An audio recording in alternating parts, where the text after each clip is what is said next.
Yep. All right. Hello, everyone. Paul Sanders here with the Whole Airman Development Group, and we're kicking off our videos again, and especially now that COVID's lessened up and we're able to start getting a lot more interactions out there, getting a lot more personal interviews, so we appreciate you guys' patience while we were kind of taking a little bit of a break. However, today we have TSgt Garza. He's with the 91st MSOS Weapons and Tactics. Quite a bit of background, and he just recently went through the Global Strike Works conference and design warfare specifically. Is that correct? Design warfare course, yes, sir. Okay, so real quick before we get into the design warfare, because that's what we're here about, tell us a little bit about you. So, like you said, I'm TSgt Garza. I've been in for 15 and a half years now. Started my life or my Air Force career in Lackland. Kind of wanted to stay close to home. Was it 17, 18, so I wanted to be as close as I can to, I was a mama's boy, so close as I can to mom.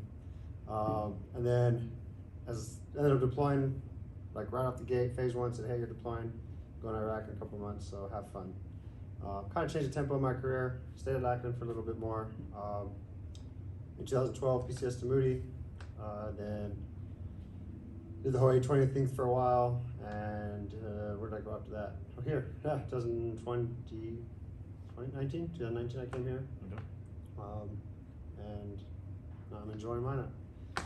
So how would you describe your career as a whole? Is it, because being your security forces, right? Mm-hmm. So typically security forces thinks that, you're at the gates, you're on the flight line, and you're the random patrol that pulls up behind you, pulls you over for random things. Yeah, for sure. Would you classify your career as being that? It started off in that realm, I guess you could say.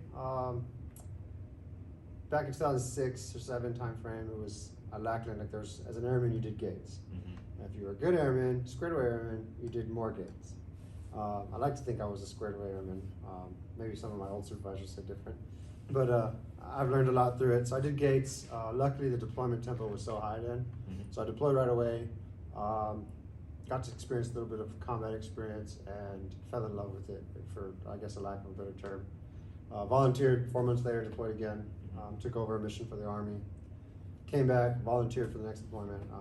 So I got used to that rotation tempo. I was young, single, so it was just like, hey, I want to come back, work my gauge wherever I can, eventually graduate to patrolman. But I wanted to do that for a couple of months, maybe a year at the most, and be out the door again. A friend of mine forced me to try out for the EST team, or EST, I guess you should say, which is the Emergency Services Team, which is the local on-base SWAT team, for lack of a better term. Didn't know what it was. He's like, come on, you can do it. And I was like, all right, cool. Did it, fell in love with that. Competed in South Texas SWAT competitions.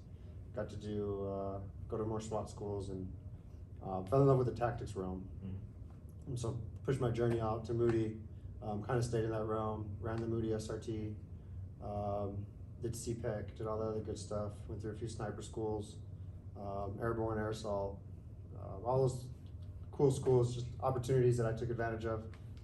That a lot of defenders have. They just don't know how to get them, or the people that can get them don't know how to accrue those opportunities for them. So I fell in love with that. It's kind of been a hindrance to my career, but I gladly accept it, right? Because it's what I love, and it's my passion. And if I'm good at what I'm good at, like if the Air Force finally figures out talent management, right. They'll use that amongst me and whoever else has those talents, or anyone, or wherever their talents bring them to. Right. Oh, the diversity that they bring to the career field. Yeah, for sure. So then let's get into a little bit of so you got involved in the design warfare. What prompted that? Like, what was the lead into becoming a part of that world? So and what is that world? Funny you say that. So Master Sergeant Patera, you know him pretty well. He talked to me about it. Still didn't really know what it was. He mentioned accruing money, SIBRs, phase 1, phase 2s, and all this other stuff that I was like, cool, no idea what you're talking about, but thanks, yeah. I kind of get the grasp of what it is, right? Getting companies money to hopefully better the life of the end user. Kind of understood that, but didn't understand much else. He was involved in the innovation space here at Minot, and he brought me in and said, hey, I think you'll do good. I'm getting rid of PCS, so just take over for me. Got brought in, kind of was intimidated, for the lack of a better term, because I didn't know what I was really doing. It's out of my realm. I'm more of a doer. Give me a task, let me go do it. Preferably not admin, but if you give me an admin task, I'll figure it out eventually. May not be pretty, you may slap me on the wrist because it looks ugly. It's not in proper format, right? But I ended up figuring it out. This was kind of just like, what am I doing here? Kind of got involved with it, started seeing, pitched an event at the S3 event for the innovation ideas up at Barksdale. We won here at Minot, didn't win there, but it was kind of interesting seeing people coming up, airmen, regardless of rank, coming up with ideas to make their life better at the shop and hopefully overall make the mission better. So that kind of intrigued me into, I was like, okay, this is an avenue to hopefully make someone's life better, whether it's an airman at the gate, a lieutenant sitting inside a capsule, whether it's a contractor sitting behind their desk trying to do all their contracting stuff. It's just something that's like, hey, we all sat there and said, why do we do this? And then we just kind of accept it. I realized that that's kind of an avenue to say, why do we do this? And figure out a way to make it better, like to fix that. Why do we do this thing? So you mentioned earlier you figured out the program, right? Mm-hmm. What you might have answered it a little bit and following that comment, so that's what I was kind of waiting to see. But is there anything specific that stood out to you that made you figure it out, like an aha moment, or like something that just clicked in your head as to how you can have a place in this realm? Yeah. So you think of you hear innovation, you think of new technology, new something new that didn't exist. But that's not innovation. And when I figured that out, I was like, oh, technically we all innovate every single day. We just don't realize it. Right? So innovation really is figuring out a more creative way to do things. Whether it's in the shop, whether it's a process, whether it's a policy or a product, anything, you're innovating. Airmen are innovating when they realize, like for gates, a lot of security forces airmen, when they do, oh, we're gonna do 30 on, 30 off. Like, oh, maybe we'll do an hour. They innovated their schedule amongst their peers at their post. That's really what innovation is. Once I realized that, I was like, I think I innovate because I always challenge the status quo. I try to always do that because I'm not one that just gets in line and says, hey, like, cool, I'll follow. I understand sometimes I got to, right? Bureaucracy in the military, I'm not a big fan of it, but I understand it needs to be there, and it has its strengths, and I follow them. I've been in for 15 years, so I probably wouldn't have been in 15 years if I didn't believe in bureaucracy to a certain extent. But once I realized truly what innovation was and what my part is, like when to turn it on, when to turn it off type of thing, is when I was like, okay, I do it more than I thought I did. I thought it was just new, like I need this new drone or this and that. That was innovation. That's just new technology. It's not really innovation. So describe a little bit design warfare, like specifically, if as much as you can remember, because you just went through the school, Yeah. right? How long was the school? It was 4 weeks long. So what all did it teach you through the school? So I didn't know what it was. I remember pushing up the chain and kind of had an idea what it was. I was completely wrong. What did you think it was? Let's start with that. An advanced problem-solving tool. Okay. Right. A lot of times we talk about critical thinking, right? We say, hey, we got to critical think. Our airmen got to critical think. I would challenge that most airmen do critically think, but do our leaders critically comprehend? Okay. You know what I mean? Yeah. Never thought about it like that. Yeah, so our airmen think of things all the time. Whether we agree with them or not, we don't comprehend what they're telling us. We just kind of look at it through our lens and say no or yes, based off of our lens. But at the end of the day, our lens doesn't matter anymore because we're not the airmen doing the day-to-day stuff, right? So our lens is skewed. It's a way that worked, but it may not be the only way that works anymore. And I'm guilty of it too. I should probably still do it, but the design warfare opened my eyes up to how much band-aids we put on problems. Okay. To include myself, because when it comes to tactics, you know me well enough. When someone says, "Hey, this," I can break it down to its where it started almost for the most part, and say, "Hey, let's do it the right way. Let's not just shortchange it." Right. But when it comes to everything else, I realized I put a lot of problems. If you've come to me with a problem, I'm immediately thinking of a solution. I'm not really trying to figure out what the problem thoroughly is. And that's what design warfare does. It makes you define and redefine a problem to its bare level to figure out, is this really even a problem, or is it just a complaint? How hard was it to transition from that mindset? Did the school play a role in that? Yeah.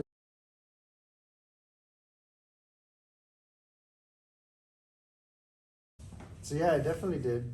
It had these pains. So the first week they call it, it's mostly classroom. A lot of the instructors call it, "Hey, you're breaking up with the Air Force." And I don't mean like you are going against the Air Force way. It means like you're thinking of new ways to do it, right? So they have us come in civilian clothes. They disrupt how our mind works, essentially. There's no rank. I mean, you have A1Cs all the way up to, it can be up to major. So you have nobody, you have no idea what anyone's rank is. Kind of talk about yourself. You get a nickname. You can kind of pick your own nickname if you have one. And it's just about you, who you are and what you bring to the table. Because a lot of people bring something to the table regardless of what their rank is. They have life experience. A lot of people are joining at older ages, and we write them off because of what they're wearing on their chest or on their sleeves, because we assume they don't know much. But they may not know much about the machine we have now in the Air Force, but they have a lot of experience that we don't tap into.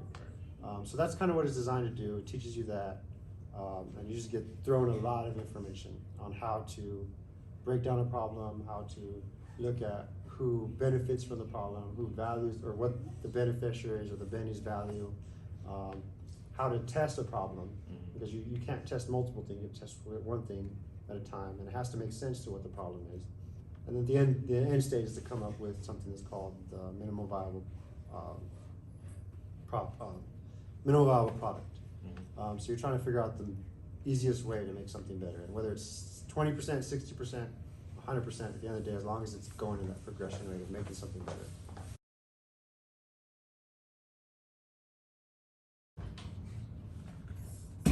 So making something better. Yeah, so as long as it's in that progression rate of making something better for the end user, then we're going in the right direction. And that's all we want. Sometimes you have these things that are what are called wicked problems, meaning like if you pull one string, 5, 10 other strings get pulled. Right.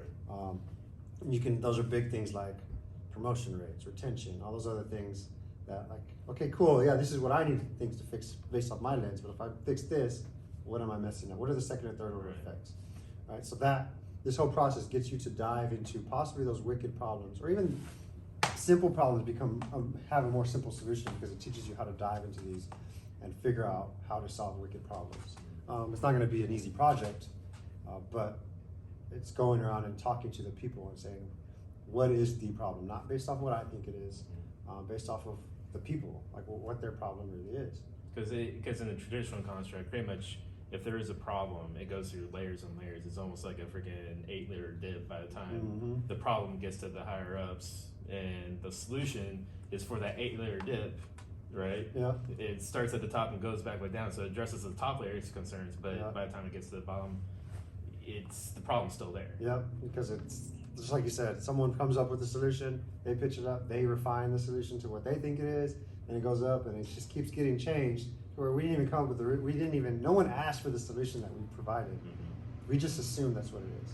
And this is going out and saying, having the people tell you what is the solution, not coming up with it based on my experience. Right. It's figuring out how to look at what we say the data, and they come up with the solution because they have it, because they do it every day. So how is this course a little bit different? Because there are, you do have command teams that go around and provide support and offer support and all that stuff for solutions for problems that are within their units or within areas that they touch. But a lot of times that's hindered by, let's face it, funding, right? Yeah. It's manpower funding, which may not be the best solution in the world, because that's pretty finite, right? Yeah. So how does your world navigate around that? So I've learned quickly that manpower funding is the quick band-aid to say that I don't care about your problem. And I don't think most people mean it that way. I think most people do care about everyone's problems, especially in the force today. You might have your onesies and twosies that really don't, but I think for the majority of the fact, most people do. They want to make life better. They want to make the mission better. They want to make airmen's lives great, but they don't know how. All they know is the solution I have in my head affects manpower or funding, so there's no way to do it. This world forces you to figure out those ways by talking to everyone. So the way the course went is in the second week, you go out and they kind of set you loose to Barksdale, say, or wherever the course would be hosted. For us, it was Barksdale. Hey, go out and essentially find a problem. But I can't go and be like, hey, Sergeant Sanders, tell me about your problems at work. Because you're immediately going to tell me what's recent to you or what your bias is. Right? It may be a problem to you, but it may not be a problem to the Air Force. Okay. So it's meant to, like, you have organic conversation, and based off what you're not telling me, or based off of the little things, I start to write down what you value, what you don't value, and then compile all that together and figure out. So you're reading in between the lines. Yes, you're learning how to read in between the lines. And it sounds so easy, especially as a cop. I was like, oh, we do this for work all the time. No, it's not. We spent 3 weeks of going out and interviewing people, and when we present to our instructors or past DW grads, I even caught myself, even knowing what I knew, caught myself coming up with my own solutions. It took a couple of weeks, and I'm pretty sure it's going to take a lot more work of doing it to fully break that. But I still catch myself like, oh, I know how to fix this. Like, this is, we just did this to make it easy, but it's not my problem. It's someone else's problem. And it could be my problem, but based off my lens, it's not the only way to figure it out. But yeah, it's definitely interesting. I got humbled a lot, was defeated a lot, had to people a lot, but I think just the 3 weeks of being back, or the 2.5 weeks of being back, and even though I'm getting ready to go on another TDY, I haven't been that involved in work, I've seen the way my mind has changed a little bit. The way I think about things, the way when people talk about things, like what I'm extracting, what I'm comprehending. I've noticed some conversations, like I feel more involved in the conversation rather than I used to be. And hopefully it doesn't go away, but I really thoroughly enjoyed it and would highly recommend anyone to go through it, because it's going to have its challenges, because it's not what we're used to. It's not what commanders, senior NCOs, some higher like tech sergeants or that have been in for a while. It's not what we're used to. Right. But it's what industry does, and industry has a hard time with it as well. But if we want to accelerate forward, we can't just stay in the back and say, yeah, this is how it's always been done. Right. We got to know when to turn that on and when to allow commanders to empower their people to just go. Sometimes commanders just got to get out of the way. Commanders they all have the greatest intent in the world, which is the mission. I don't think we failed the mission once. It's all the little things in between. Let your people that know how to do it, whether they're certified or not, empower them to go figure it out and fail forward, because you'll be surprised what they come up with. But that's hard. It's hard for leaders to do, because they're thinking, I have to answer. Right. Just get out the way sometimes. So you kind of already started running down the road, so I want to kind of continue to push it down a little bit further. Like, going through this course and having your eyes open to, the different lenses that you were focusing under and realizing the infinite potential that's out there, how has this transformed who TSgt Garza is and Israel Garza is? I think it affected Israel Garza more. I know we always say there's the NCO and then there's the civilian side. I try to keep them together, because ultimately it's my decision, regardless of what hat I have on at the time. But it's opened me up to being more, can't think of the word, but be more open to other people's opinions. It's opened me up to what I think is the answer is probably not even remotely close to the answer. I think I'm pretty knowledgeable in the career field. I've had a fresh breath of pretty much every aspect of the career field, air base defense, law enforcement, force protection, which falls in ABD, now in nuclear world. So I think I've been in almost every facet of the career field. So trying to be like, try not to compare it to my experiences, trying to just say, hey, my problem then, or my solution then may not be what's fit for today's airman. I'm trying to make sure I don't tap into that, because I'm guilty of it. I probably will always be guilty of it. Right. But trying to check that and leave it at the door as much as I can. Okay.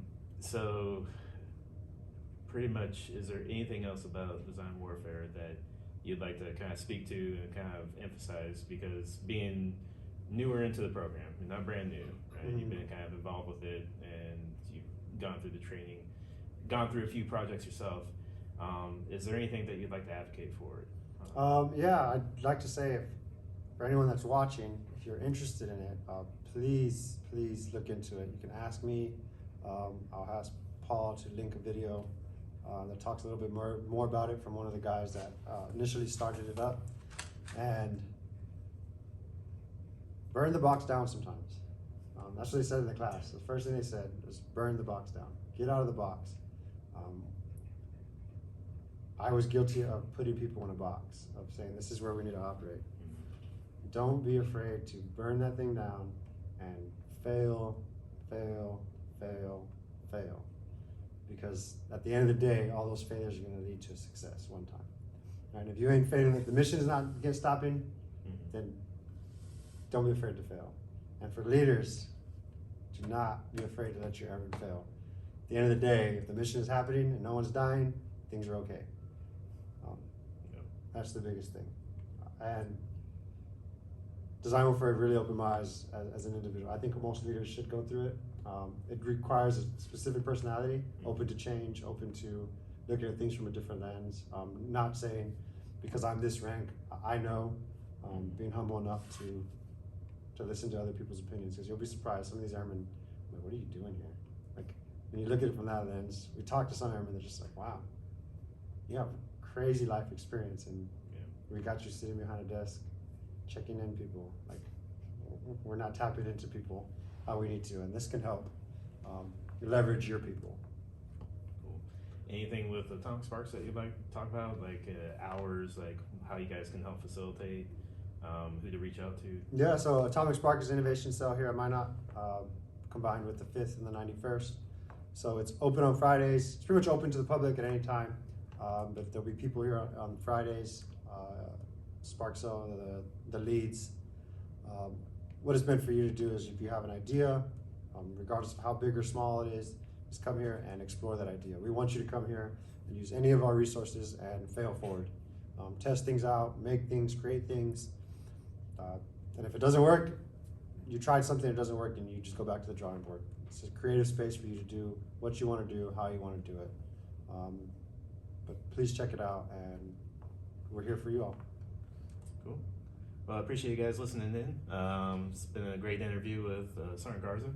Greatly appreciate your time, sir. And I know you're going to be busy for the next few months, but again, if you guys need anything, you can reach out through our channel, and we'll be happy to transfer you to whatever agency within the Atomic Sparks, or if you have want more information with the design warfare, we'll get you to the right people that can help get you to the point that you need to be at. And again, I'm Paul Sanders with the Whole Airman Development Group, and if you guys have any topics, any questions, anybody that you'd like us to interview because of any kind of life experience that they've had, whether it be through the military or in their lives in general, there's always probably someone else out there that is going through it right now that could really use some help with it, and help with going in the right direction. So again, reach out to us. We'll be happy to talk to you and get things rolling. Thank you.